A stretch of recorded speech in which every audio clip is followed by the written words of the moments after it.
Children with disabilities have very rare opportunities to participate in community activities because of their special challenges.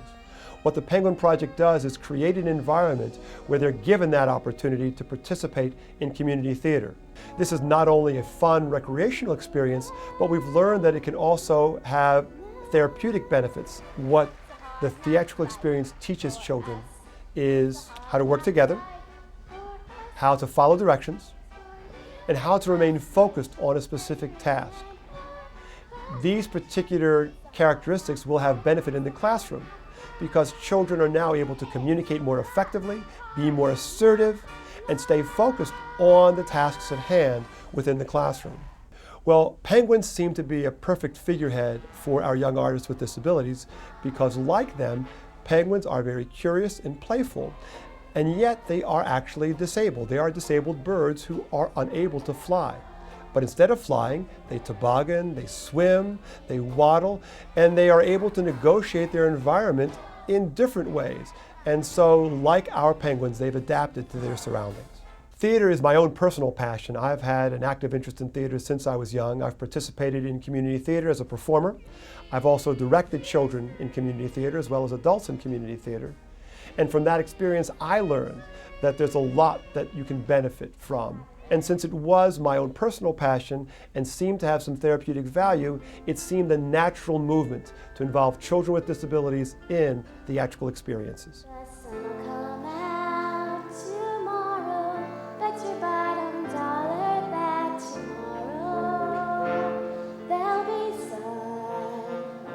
Every child is matched with what we call a peer mentor. The mentors are children their own age without disabilities. They have volunteered to work with our artists with disabilities side by side for 3 months, learning all of their lines, all of their blocking, all of their songs. They are on stage, but they're not in the front. They are behind in the shadows. What's incredible is that every year we've done this, we've actually had more mentors than we've had young artists. We have so many children who have responded to the call to be part of this.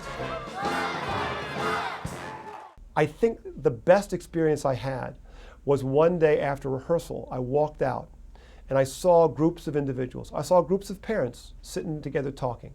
I saw 2 groups of children just hanging out. What was interesting is that these were not groups of artists that were together, groups of mentors that were together. They were mixed groups of children together by age. Some young children, some older children, just hanging out, talking. It gives mentors an opportunity to see their disabled peers who have challenges, not as individuals who are different, but as individuals who are the same, have the same hopes and dreams, have the same interests, and they're all working together toward a common goal. We had a young man who came to us and for rehearsals spent the vast majority of the time in the closet. By the time we were finished, this young man had to be pulled off stage because he just loved being in front of the audience, loved interacting. We had another child who was never able to stand up on his own. He could stand and he could walk with assistance, but he could never get himself off the ground on his own. In the middle of one of the performances, he did this. In the middle of a number, on his own, without assistance from his mentor, he stood up and walked to his next place. What was really very surprising was that these children really responded exceptionally well to responsibilities that were given to them. They were extremely well behaved on stage and off stage, and they were entrusted with $1,000 body mics. These are mics that we use professionally to be able to amplify sound. The children had to line up for them, wait their turn, make sure that they were tested properly, and most importantly, keep their hands off them, all of which they did flawlessly.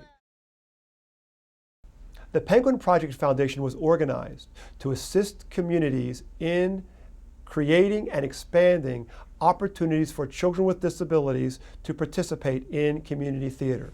I think in order for this to be replicated elsewhere, most importantly, there needs to be a space. There has to be a theater that says, we will dedicate ourselves to providing the time and space for the Penguin Project to operate within our environment. This should be a place that has a professional quality stage, complete with an opportunity to bring sets on, bring sets off, a microphone system that will help amplify the children's voices. Many of them do have speech difficulties, and unless their voices are enhanced, a lot of what they're saying is lost. Most importantly are the people. You need to have people who know how to bring the best out of performers, to allow the performers to really do what they do on stage and be seen in the best possible light. Well, you got trouble, my friend. Right here, say trouble right here in River City. Why, sure, I'm a big player. Certainly mighty proud to say, I'm always mighty proud to say it. Using what we've learned from our local Penguin project, we basically want to take this on the road and assist other places that have a theater and personnel in creating their own Penguin projects. Ideally, we hope to create an entire network of Penguin projects and expand what we have found to be of tremendous benefit to children, parents, and communities throughout the country.